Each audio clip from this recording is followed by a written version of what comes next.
At one of the most prestigious high schools in Atlanta, a quiet black student tries to prove herself in a system stacked against her. But when she's humiliated by her teacher in front of the entire class for being the daughter of a janitor, the shame cuts deep. Just when she thinks it can't get worse, her father is called to the school yet. No one expects that this humble man holds a powerful truth that will turn everything upside down and leave even the teacher speechless. St. Briarwood High stood proudly in the northern suburbs of Atlanta, of the most affluent neighborhoods in Georgia.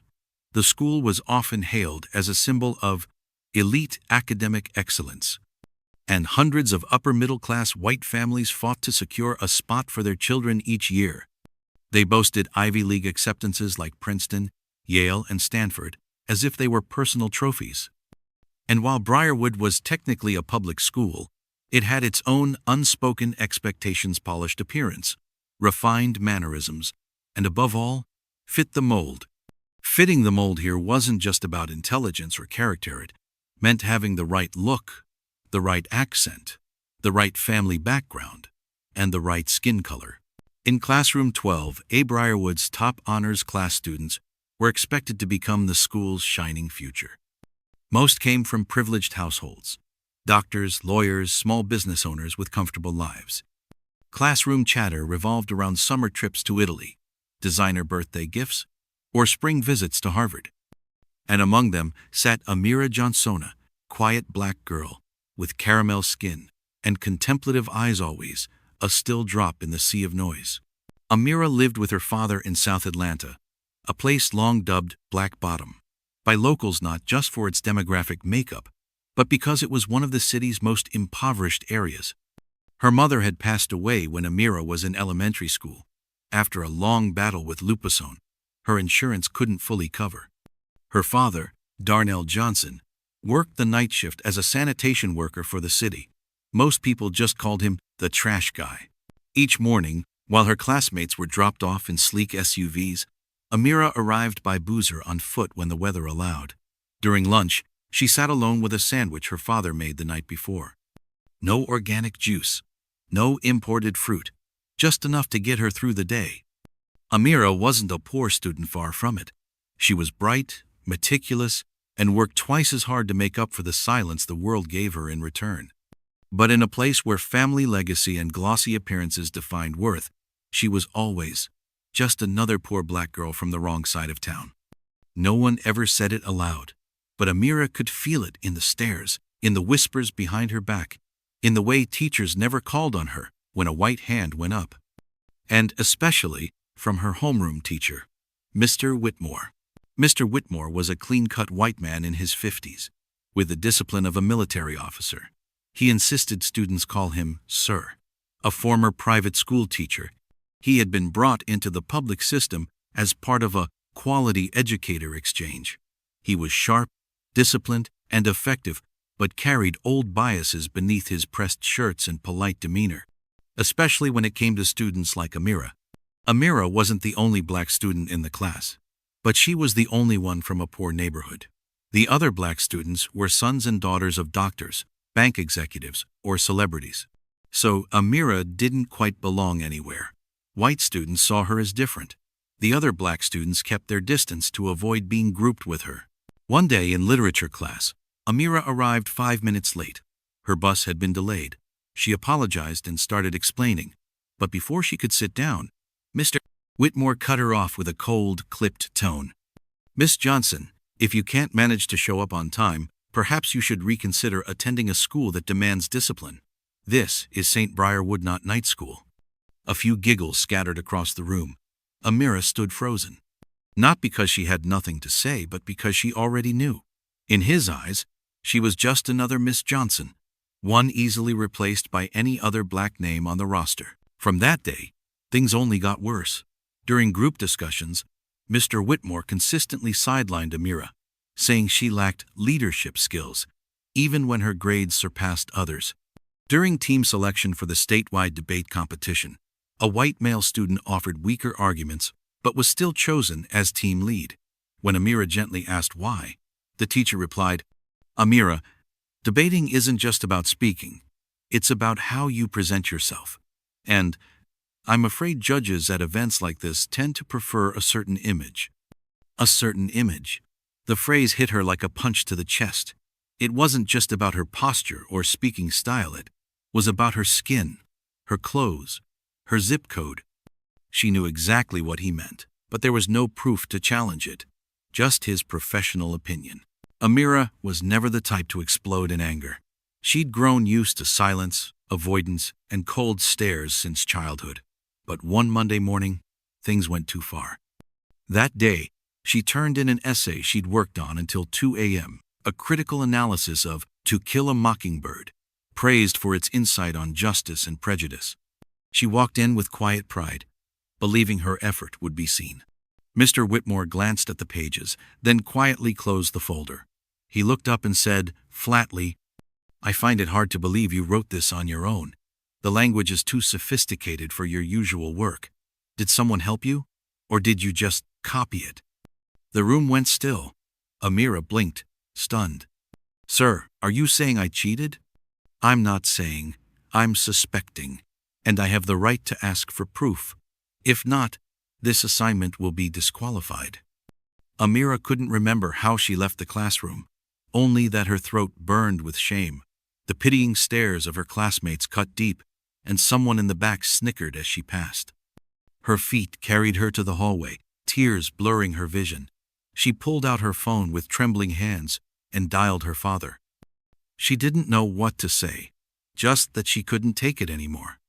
"Dad, can you come to school now? Please."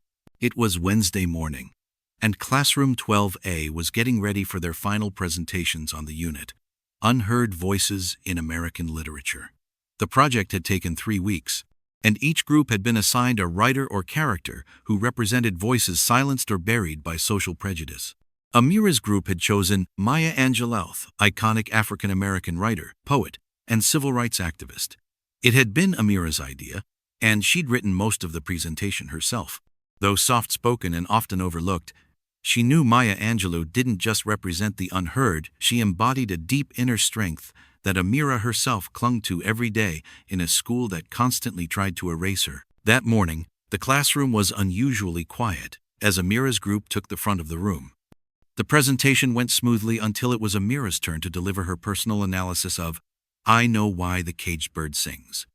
She stepped forward, took a deep breath, and began. Maya Angelou wrote not to entertain, but to liberate, to free those whose voices have been silenced. But barely 2 sentences in, Amira stumbled. Just one word, but her mouth caught, her voice cracked. It was like the glitch she'd had since she was young ever, since the car accident left her with minor facial trauma. Nothing major, but when nervous, she sometimes stammered. From the back of the room, giggles. A whisper. "She can't even talk properly." Amira swallowed hard and kept going, but her voice trembled. Her throat tightened. The classroom light seemed harsher. The eyes on her, so many eyes felt like they were tearing down every wall she had ever built to protect herself. Then Mr. Whitmore's voice rang out, not to support her, but to finish her. "Miss Johnson," he said with a smirk, "I appreciate the effort, but if public speaking isn't your strength, maybe next time you should let someone else handle this part." The room froze. A few white students chuckled. Most looked away. Amira stood still like she had turned to stone. Not because he pointed out her mistake, but because he had just publicly dismissed her entire worth. She lowered her head slowly. But Mr. Whitmore wasn't done. Whether out of irritation or the deep-rooted disdain he always carried for students who didn't belong, he continued. His voice was calm, cold, cutting. "I still remember when I first saw you in my class, Miss Johnson. You looked exactly like the kids I used to see during my charity trips in South Atlanta. Dirty uniform, hand-me-down backpack. Always sitting in the back, smelling faintly of city trash." Silence. No one could believe what they had just heard. Some students stared in shock. A few looked down, unable to meet Amira's eyes. Others glanced her way, not with ridicule this time, but with disbelief, guilt, or pity. But still no one said anything. No one stood up for her. Amira felt her heartbeat thundering in her ears, Her head was spinning. City trash. She knew exactly what he meant. He was talking about her father, the man who wore a reflective vest every night and pedaled a squeaky bike to clean the streets of the city so she could attend this school and dream of a future. Her cheeks burned. Her throat closed. She tried to steady herself. But then, he continued, "Your father, he's the garbage man for South District, isn't he? I'm just trying to understand why students from your background insist on inserting themselves into institutions that are clearly beyond their level." His voice was flat, clinical, as if he were discussing data, not a student's dignity. But every word was a dagger in her faith, a dagger in her self-worth, a dagger in her love for her father. Amira couldn't take it anymore. She collapsed onto her desk, sobbing. Her cries echoed through the classroom. No one laughed now, but no one spoke up either. Even those who had mocked her before now looked away, knowing in their hearts, this had gone too far. This wasn't criticism. This was a public execution of spirit. After what felt like an eternity, Amira stood up. Tears streaked down her cheeks. She didn't say a word. She simply turned and walked toward the door. Just as she reached the exit, Mr. Whitmore called out, his tone as sharp as ever, "We'll need to speak to your father, Miss Johnson. Kindly ask him to come in tomorrow." The classroom door clicked shut behind her. Amira drifted down the bright hallway like a sleepwalker, head low, shoulders heavy, tears still falling onto the polished tile floor. She rushed into the girls' restroom and leaned over the sink, trying to steady her breath. But it was all crashing down inside her. Shame, anger, hurt, betrayal. She stared at herself in the mirror, red eyes, pale lips, a face worn out by trying too hard for too long, in a place that never truly wanted her there. She whispered to herself, "Do I even belong here? Did Dad make a mistake, sending me to this school, believing in the American dream that everyone deserves a chance?" Her phone buzzed. A message from her father. "Hey, sweetheart, how's your day going?" Amira didn't plan to respond. But then the tears returned, heavier this time. Her fingers trembled as she typed back, "Dad, can you come to school? They want to talk to you. Please, come tomorrow." That afternoon, Amira didn't return to class.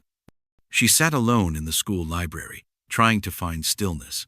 But her mind was trapped in a loop replaying Mr. Whitmore's smug face, her classmates' blank stares, and that one word that echoed again and again. Trash. She knew tomorrow would be a confrontation. What she didn't know was that tomorrow would change everything, forever. Thursday, 8. The halls of St. Briarwood High felt unusually quiet. Students still lined up at the cafeteria. Teachers showed up to their classrooms like it was any other morning. But for those who had been in room 12A the day before, something unspoken hung in the air like a thick fog of tension and guilt that refused to lift. Amira sat silently in her usual seat in the back. Her eyes rested on an open notebook, but she hadn't read a single word. Dark circles clung to her face, remnants of a sleepless night. The sting of humiliation still clung to her skin like a second layer. She could feel it in every breath. She knew her father would be arriving today. But she didn't know if that would make things better, or if it would only make the wounds deeper. 9:10 a.m. Faculty office. Mr. Whitmore sat upright behind his desk, a fresh cup of coffee steaming quietly to his right. His eyes shifted between the clock and the door. Today, he looked sharper than usual, pressed white shirt, dark navy tie, polished demeanor. But his expression remained the same, cold, composed, and a little smug. Then came a soft knock. The door opened. A black man in his 50s stepped inside. He wore faded khakis and a blue work jacket frayed at the sleeves. His shoes were worn and marked with dry mud. His hands were rough, calloused. But he stood tall, chin lifted, eyes steady. "Darnell Johnson." Mr. Whitmore raised an eyebrow and stood up, extending a hand with what felt like forced courtesy. "Mr. Johnson, I presume?" Darnell nodded. He took the handshake with a firm grip, then sat across from the desk without a word. Whitmore opened his notebook and clicked his pen. I asked to meet you regarding your daughter, Amira. There have been behavioral issues, disruptions, also concerns over academic integrity. And yesterday, well, her reaction was... Darnell calmly raised his hand, small, but deliberate. I know what happened yesterday. Amira told me everything. Whitmore froze for a moment, then resumed, his voice composed, almost indifferent. I'm sure she did, but as a teacher, it's my job to maintain standards. And frankly, I don't believe she's ready for this level of education. Maybe? Darnell let out a quiet laugh. Not mocking, not bitter. Just the laugh of a man who had seen too much to be surprised anymore. Mr. Whitmore, before we go any further, I'd like to show you something. He reached into his wallet, not for money, but for a small, worn-out military ID. The edges were frayed, the plastic faded, but the print was still clear under the overhead lights. Darnell E. Johnson, Lieutenant Colonel, retired, United States Army. Whitmore frowned, squinting. Then Darnell placed something else on the desk. A Bronze Star Medal awarded for heroic service in combat. Next, he opened a slim folder and took out a black and white photograph. It showed a young combat engineer in uniform, waist-deep in floodwaters, carrying a frail boy on his back. The boy's arms were wrapped tightly around the soldier's neck, his face pale, terrified. Darnell gently pushed the photo across the desk. Recognize that boy? Whitmore looked down. His eyes widened. His spine leaned back. A flicker of recognition, then disbelief. That was... Darnell nodded. That was you. In 1998, your hometown was hit by a flash flood. I was deployed with the 74th Combat Engineer Battalion Disaster Relief. You were trapped in a house with your grandmother. I pulled you out myself. The room felt like it had lost all air. Whitmore was speechless. Darnell's voice didn't rise. He didn't need it to. Each word landed like a hammer. The boy I carried cried in my arms.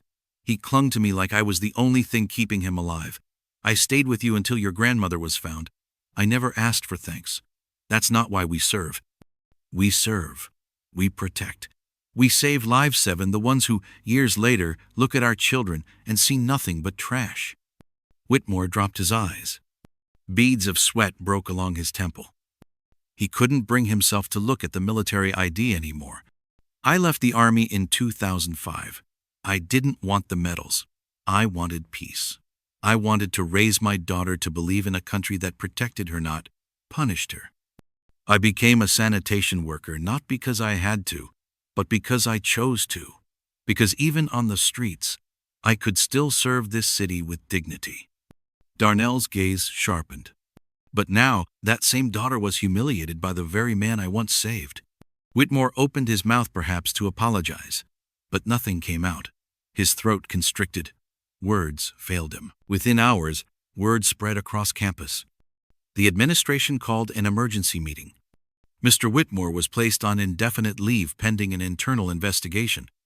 An official memo was released condemning all forms of prejudice, regardless of status or race. But Amira didn't need a memo. She didn't need a meeting. She didn't need anyone to defend her. All she ever needed was to be treated with dignity. And that day, she had it. Not because of medals, not because of some big reveal, but because the man who once carried a stranger through a raging flood had just carried his daughter through a storm of a different kind. Within hours, word spread across campus. The administration called an emergency meeting. Mr. Whitmore was placed on indefinite leave pending an internal investigation. An official memo was released condemning all forms of prejudice, regardless of status or race. But Amira didn't need a memo. She didn't need a meeting. She didn't need anyone to defend her. All she ever needed was to be treated with dignity. And that day, she had it.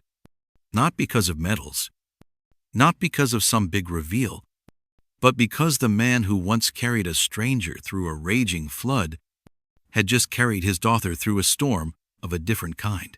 That day, room 12, A was excused from literature class. but no one celebrated.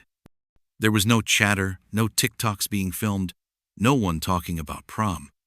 It was as if the entire class had aged overnight. Something had shifted deeply. When Amira quietly returned to the classroom after the parent meeting, the energy shifted again. A few students turned their eyes away. Others gave her a respectful nod in acknowledgement. Jasmine, who usually sat near the window, walked over holding her notebook. Her lips were tight, her voice soft. "Hey, I just wanted to say I'm sorry for not saying anything yesterday. I should have stood up. That wasn't right." Amira looked up. She wasn't sure what to say. But then, a faint smile touched her lips. Small, but powerful.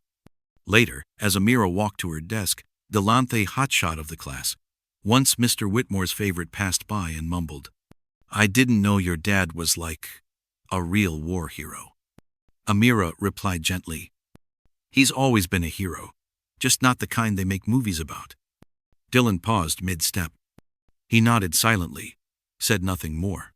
But his eyes, like so many others in that room, were no longer the same. That afternoon, on the school courtyard, Darnell Johnson sat on a bench beneath the old oak tree. His uniform was still dusty from the street, but the sunlight filtered through the leaves in such a way it looked as if the light itself had chosen to settle on him. Amira stepped outside with her backpack slung over her shoulder. Her steps were confident, now no more hiding. She walked straight to her father and stood beside him. Not behind him. Beside him. As if to say, "This is who I come from, and I'm proud." A group of students walked by. A few slowed down, staring in confusion. One white boy whispered to his friend, "Wait, that's her dad? That's the guy who saved people in that flood, right?" A girl with straight black hair nodded, clearly moved. "Yeah, I looked him up last night. Lieutenant Colonel Johnson, Bronze Star Medal. He's legit." Just then, Mr. Whitmore stepped out of the administration office. His face was pale. But this time, there was no arrogance. He stopped in front of Darnell and Amira. The courtyard began to hush. Students slowly gathered, drawn by the weight of the moment. Whitmore's voice was quieter than usual, almost shaking. "Mr. Johnson, I owe you and your daughter an apology. I was wrong, deeply wrong." Darnell met his eyes. "Apologies are words. I've heard many of them in my life. But I didn't come here for that." The courtyard held its breath. "I didn't raise my daughter to fight with bitterness. I raised her to walk with grace, to stand to leaven when others bow their heads to look down on her." He turned, scanning the small crowd of students. "I don't need anyone to know who I used to be. I don't need this school to call me a colonel or a hero. I just want my daughter to be respected like any other child, because being human doesn't require status, just character." A few students wiped at their eyes. Jasmine squeezed her friend's hand. Dylan looked down at his shoes, like he didn't quite recognize the boy who used to sit in them. And Whitmore, he lowered his head. For the first time in his teaching career, he had nothing left to say. Amira and her father left the school grounds in silence. But it wasn't the silence of defeat. It was the silence of two people who had walked through a storm and come out the other side, unbroken. Eyes followed them as they crossed the courtyard. One man worn, humble, yet unwavering.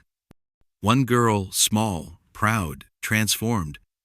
But the father's back remained steady, straight, as though shielding his daughter from the world behind him. Amira clutched his hand tightly. Her voice broke the silence. "Dad, I'm proud of you. Not just because you're a hero, but because you're the best father I could ever ask for." Darnell said nothing. He only squeezed her hand and kept walking. There were no news cameras that day. No headlines blaring. "Sanitation worker was once war hero who saved a teacher's life." No hashtags went viral. But in Amira's heart and in the hearts of every student who watched, it was a day they would never forget. A day when truth stood taller than prejudice. A day when a quiet girl, protected by her father, learned to stand up for herself. With dignity. With grace. and with the quiet, unshakable strength of knowing exactly where she came from. Join us to share meaningful stories of resilience, dignity, and unexpected courage by hitting the like and subscribe buttons. Don't forget to turn on the notification bell to start your day with profound lessons and heartfelt empathy.